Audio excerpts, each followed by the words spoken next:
یہ کلام ہم پیش کرنا چاہتے ہیں. یہ دادا میم ہندی سرکار رحمۃ اللہ علیہ کی بڑی مشہور نعت ہے. ان کے قلم مبارک سے لکھی ہوئی بڑی مشہور نعت ہے. اس کو ہم چاہتے ہیں کہ آج کے مجلس میں اس کو پڑھنے کا شرف حاصل کریں. آپ دعا میں یاد رکھیے گا درود پاک کے ساتھ. اللہم صلی علی سیدنا محمد وسیلۃ علیہ وآلہ وسلم. اور یہ نعت ہم ان کے انداز میں پڑھنا چاہیں گے جس انداز میں وہ خود پڑھتے تھے، چونکہ اس انداز میں اگر ہم پڑھیں گے تو ان کے قلم سے لکھے ہوئے لفظ اور ان کے اندر سے نکلے ہوئے جو نور ہے وہ ہم تلک پہنچیں گے انشاءاللہ. نبی کے ذکر سے دل کو خوشی معلوم ہوتی ہے. نبی کے ذکر سے دل کو خوشی معلوم ہوتی ہے. تصور ہی نبی مجھ کو بھلی معلوم ہوتی ہے. تصور ہی نبی مجھ کو بھلی معلوم ہوتی ہے. اب ہم نے اس شعر کو ان کے انداز میں پڑھ لیا، لیکن اب ہم گستاخی کے ساتھ یہ کہنا چاہیں گے کہ ان اشعار میں کچھ اپنا رنگ آپ سمو رہے ہیں، مطلب اپنا انداز سمو رہے ہیں. نبی کے ذکر سے دل کو خوشی معلوم ہوتی ہے. نبی کے ذکر سے دل کو خوشی معلوم ہوتی ہے. تصور ہی نبی مجھ کو بھلی معلوم ہوتی ہے. تصور ہی نبی مجھ کو بھلی معلوم ہوتی ہے. اور دادا میم ہندی سرکار رحمۃ اللہ علیہ اگلے مصرے میں دیکھیے کیا نور کی بارش کر رہے ہیں. تو دیکھیے تاج بھائی توجہ فرمائیے گا، ان کے جملے میں دیکھیے کیا تاثیر ہے. نہیں معلوم اے اللہ تیری کیسی صورت ہے. کیا مخلصانہ انداز ہے، کیا مخلصانہ انداز ہے، کیا مخلصانہ جو ہے عاجزی ہے، جبکہ دیدار الہی کے مالک خود تھے وہ. لیکن پھر بھی دیکھیے کیسے کہہ رہے ہیں عام آدمی کی طرح، ہم لوگوں کی طرح کہ نہیں معلوم اے اللہ تیری کیسی صورت ہے. نہیں معلوم اے اللہ تیری کیسی صورت ہے. مگر صورت نبی کی آپسی معلوم ہوتی ہے. مگر صورت نبی کی آپسی معلوم ہوتی ہے. مگر صورت نبی کی آپسی معلوم ہوتی ہے. نبی کے ذکر سے دل کو خوشی معلوم ہوتی ہے. نہیں معلوم اے اللہ تیری کیسی صورت ہے. نہیں معلوم اے اللہ تیری کیسی صورت ہے. مگر صورت نبی کی آپسی معلوم ہوتی ہے. تصور ہی نبی مجھ کو بھلی معلوم ہوتی ہے. دادا حضور نے بالکل حقیقت کو سامنے رکھ دیا. اب اگلا شعر دیکھیے. تصور میں تیری ہے کون سی تصویر اے زاہد. اب اپنے تصور کی بات تو ہم نے چھوڑ دیا بھائی. اب ذرا سا دیکھتے ہیں کہ زاہدوں اور مولویوں کی بات کر لیں ذرا کہ اے صاحب تمہارے تصور میں کون سی تصویر ہے. تصور میں تیری ہے کون سی تصویر اے زاہد. زاہد بولتے ہیں ملا کو.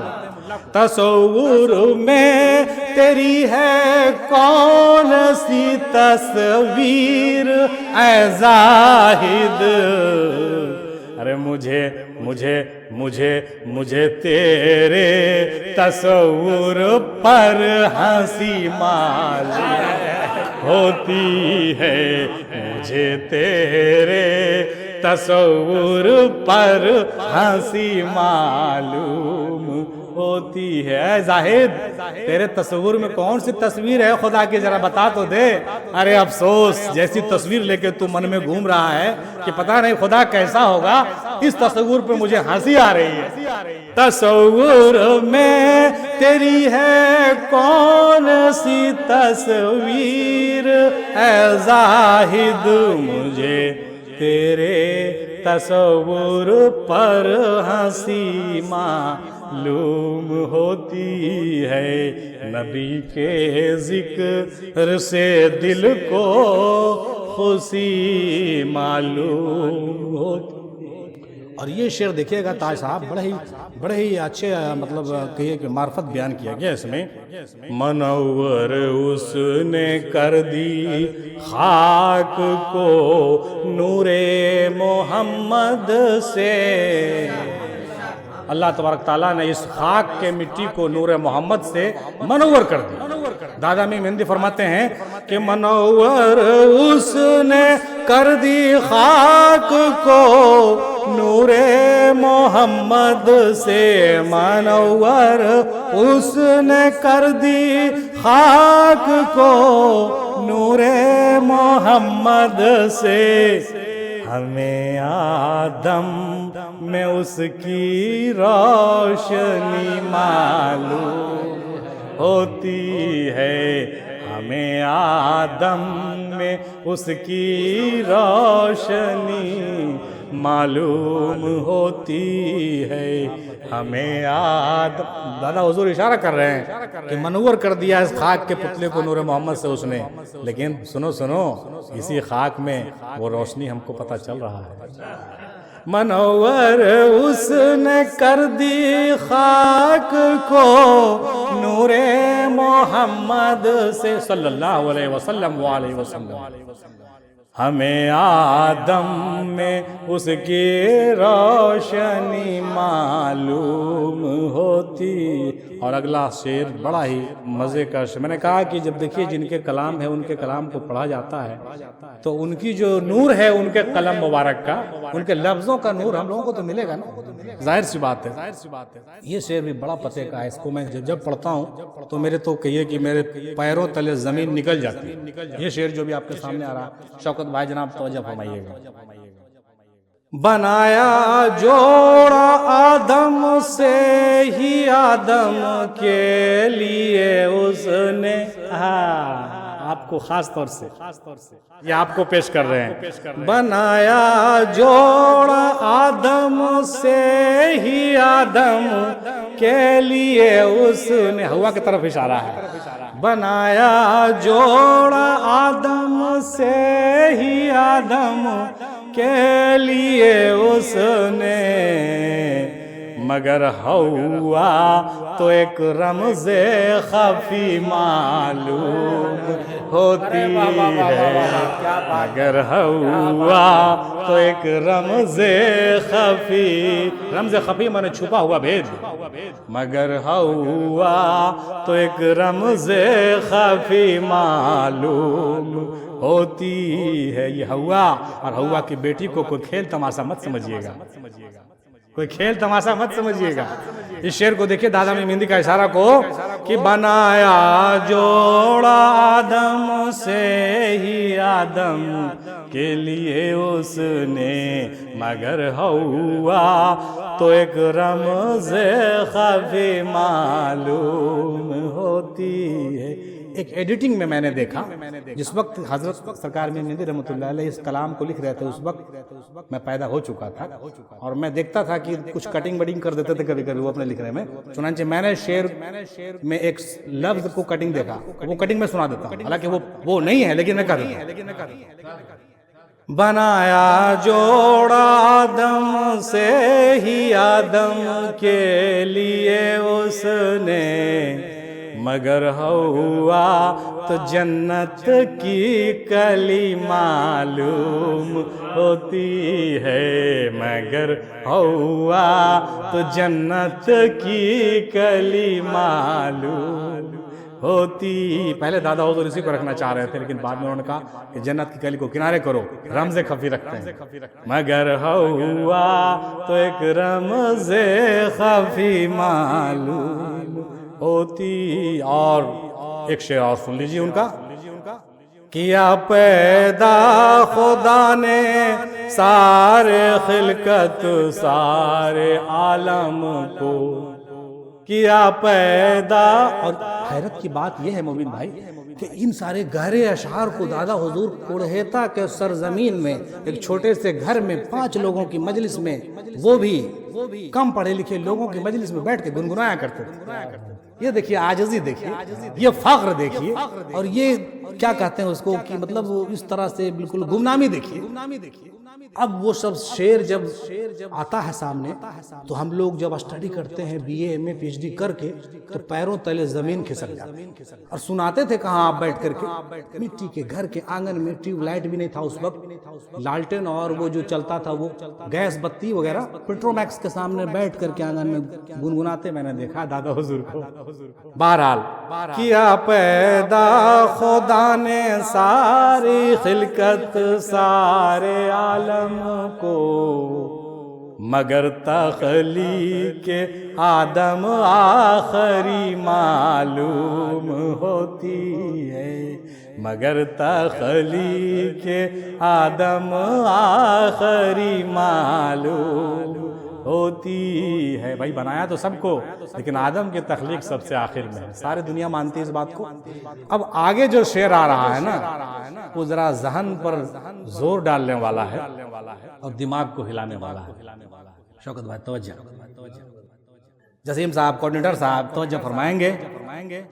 نہ کی ابلیس نے سجدہ، نہ کی ابلیس نے سجدہ، نہ کی ابلیس نے سجدہ، نہ کی ابلیس نے سجدہ، حقیقت خواہ کچھ بھی ہو، حقیقت چاہے جو بھی ہو، نہیں کیا تو نہیں کیا۔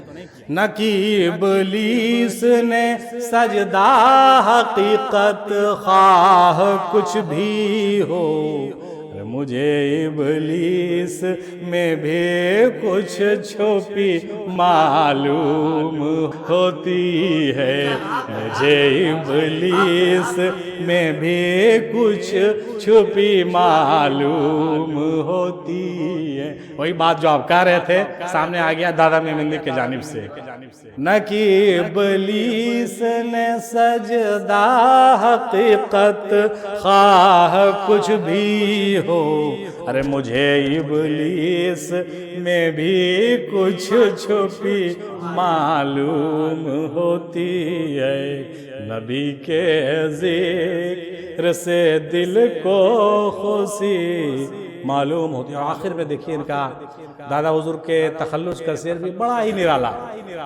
بڑا ہی نرالا انوکھا، اور کیسے ہی دیکھیے عاجزانہ طریقے سے بالکل گھما کر کے گمنامی کے آڑ میں آ کر کے انہوں نے کیسے اپنی باتوں کو رکھ دیا۔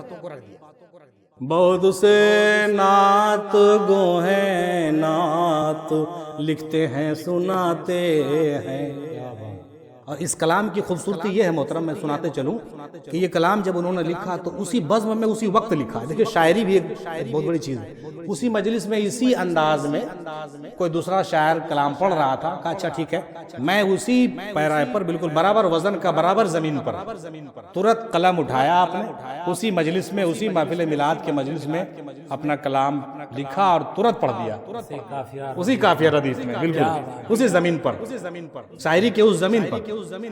اور اسی بات کا ذکر دیکھیں آخر میں کر رہے ہیں، بہت سے نعت گو ہیں، نعت لکھتے ہیں سناتے ہیں، اجل کی نعت تو بالکل نہیں معلوم ہوتی ہے. دادا حضور اپنا تخلص اجل رکھا کرتے تھے. اجل کی نعت تو بالکل نہیں معلوم ہوتی ہے. اجل کی نعت تو بالکل نہیں معلوم ہوتی ہے. نبی کے ذکر سے دل کو یقیناً خوشی معلوم ہوتی ہے.